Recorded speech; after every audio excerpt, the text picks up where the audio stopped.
Buongiorno a tutti signori, bentornati sul nostro canale I Signori di Napoli. È stato un weekend pazzesco per il nostro Napoli che balza in testa alla Serie a 4 giornate dalla fine di questo campionato. Attenzione perché in questo video vi diamo degli aggiornamenti di calciomercato molto importanti che riguardano il nostro Napoli, in particolare un colpo che sarebbe addirittura d'arrivo direttamente dalla Premier League, un nome espressamente richiesto dal nostro allenatore Antonio Conte in vista della prossima stagione. Prima di continuare vi ricordo di iscrivervi sul nostro canale I Signori di Napoli, di attivare la campanella delle notifiche e se vi va vi potete abbonare per sostenere la nostra redazione.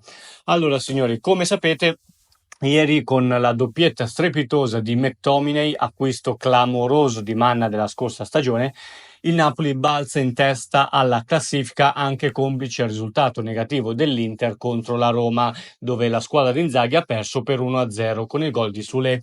Attenzione perché il Napoli sta facendo un vero e proprio miracolo sportivo, con una rosa nettamente inferiore a quella della corazzata Inter, sta per provare a vincere lo scudetto. Manca poco, purtroppo c'è stato l'infortunio di Buongiorno, adesso nelle prossime ore vi daremo aggiornamenti sicuramente riguardanti il nostro talento azzurro, ma quello che più conta è che il Napoli balzi in testa alla classifica del campionato italiano.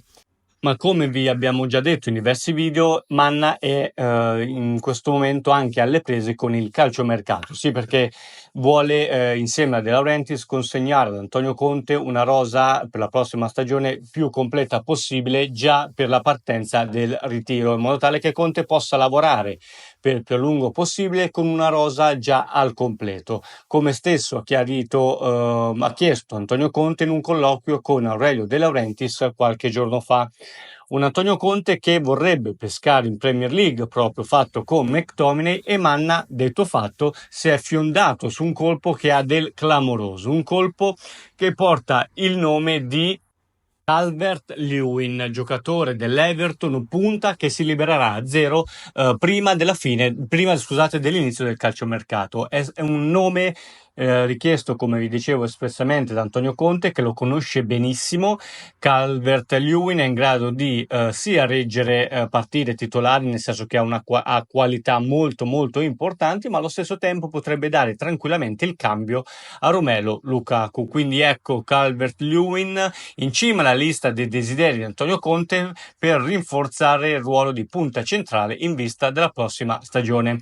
Qual è l'aggiornamento importante? È che il Milan e anche la Fiorentina erano sul giocatore, ma in questo momento il Napoli è balzato in cima alle pretendenti, insomma, per il giocatore. Attenzione perché Manna avrebbe raggiunto con l'entourage del giocatore già un accordo di massima. Quindi signori, si sta parlando con il giocatore per prospettargli il progetto sportivo del Napoli. Nelle prossime ore ci sarà una telefonata con Antonio Conte, ma attenzione perché abbiamo raggiunto l'accordo con l'entourage e l'agente di Calvert-Lewin. Attenzione perché potrebbe essere il primo colpo del prossimo calciomercato del nostro Napoli. Ditemi cosa ne pensate anche del proseguo del campionato, se secondo voi abbiamo la benzina per riuscire a portare a casa questo clamoroso successo, e commentate, ditemi cosa ne pensate di Calvert-Lewin, se secondo voi è un profilo da Napoli. Grazie per essere stati con noi.